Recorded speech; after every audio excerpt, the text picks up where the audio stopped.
Assalomu alaykum muxlisoni kanali Ma'muraziya. Imroz panshanba qaror dорем дар мол бозори ноҳияи Ҷалолиддин Балхӣ, пайшанбе бозори Узун. Дар ин видео сёмка кардем. Буқо, молҳои калон, буқои калону майда, средни, гусалачо, говхои гусаладор, ширдор, хати телефон, номерош. Марамат тамошо кунед.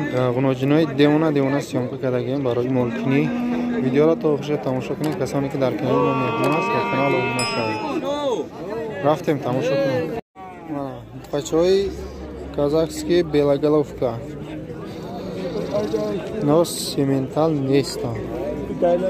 На белоголовка.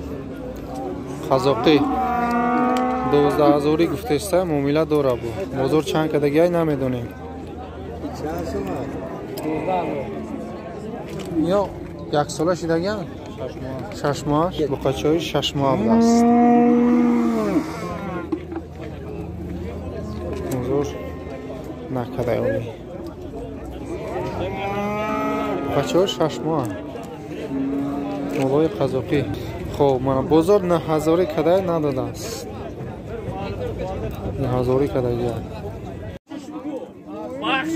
Мана буқаи калон харобтар ора бастана мешавад.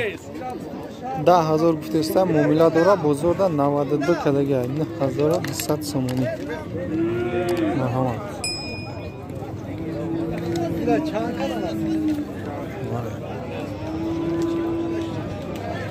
ва буқаи маллара нейра. Короче 6000 гуфтеста 52 бозор кадагиай. Наиша боша 92 кадагиай бозор. Хоб, мана буқаи навбатимон. Буқаи 8000 будааст. 8000 гуфтеста муомила дора, бозорда 7000 то 73-74 кадайста мега. Буқаи средни. навбатимон буқаи қашқа нархш 5500 гуфтеста муомила дора, бозорда 47-46 кадайста мега. Марҳамат. Буқаи кабуд 8000 ҷои пулгириш.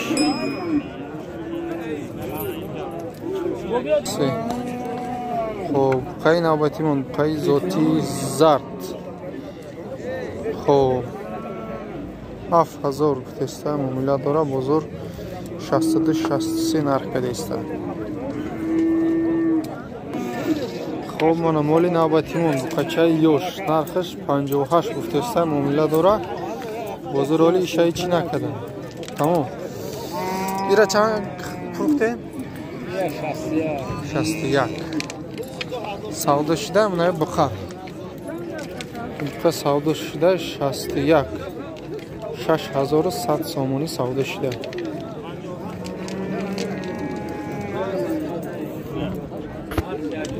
хоб, мана буқаи зотӣ 6500 бо савдо мешавад, бозор 5.5 кадайста. давай савдо кун. савдо кадайста бародарам.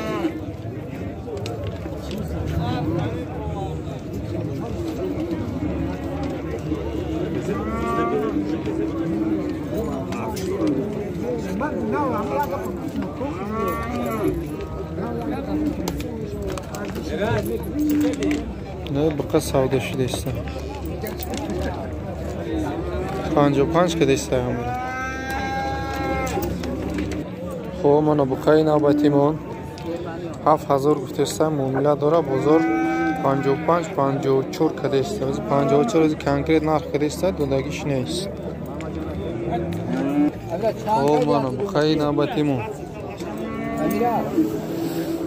9000 гуфтеста муомила дора, бозор 100 сомош кам 8000 кадайста. 7900 сом кадайста бозор.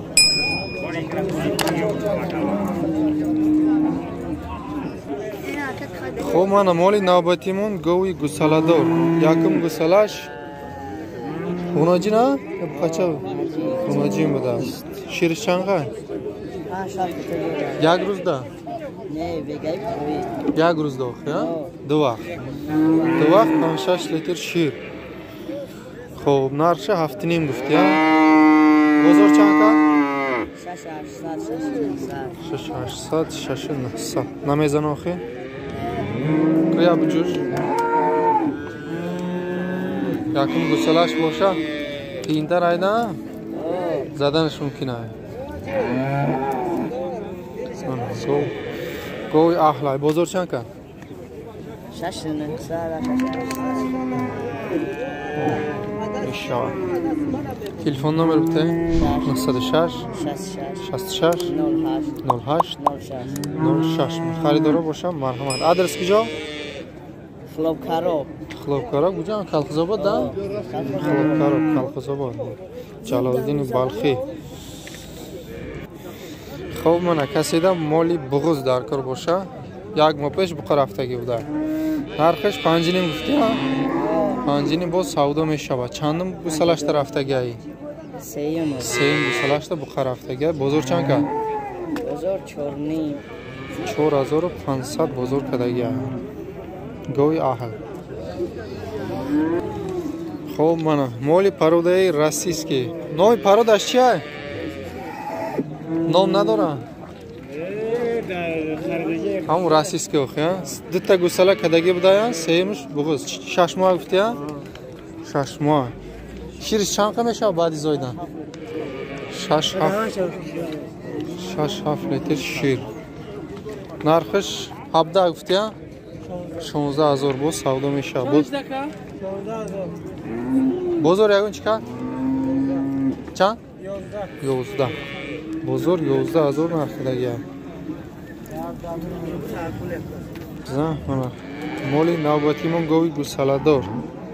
این چی بالا هسته با؟ سیم گوسالش با قچه بوده است. ستخان چه بنا؟ برکنده 5 لیتر یک روز ده سهر بگه 11000 گفتیرسه. را خریدار چخته ما؟ خریدار نیچ قلده؟ 10 بازار ده 10000 کدگی هم. خب من مالی نوبتی من گوی گوساله دار کارپات. نرخش 14000 بوده است. چندم گوسالش؟ سیم گوسالش بقچه بنا جی؟ بقچه سیم گوسالش بقچه. شیرش چند قیه که؟ 8 تا 10 لیتر یک روز ده. بازار چند کده که بازار؟ 12 بازار نرخ کده که گوی کارپات. خب من مالی نوبتی من گوی گوساله دار. چندم گوساله شکه این؟ چندم شایی؟ یکمش غناجی نه؟ بقچه یکم گوسالش بقچه. شیرش چند قد؟ یک روز ده یا وقت یک روز ده 3 لیتر شیر. نرخش چند گفته؟ 7000 معامله داره بو. بازار چند کرد؟ 64 بازار نرخ کدگی. خب من مالی نوبتی من گوی گوساله دار. چند گوساله شد؟ 4-5 داده میشه.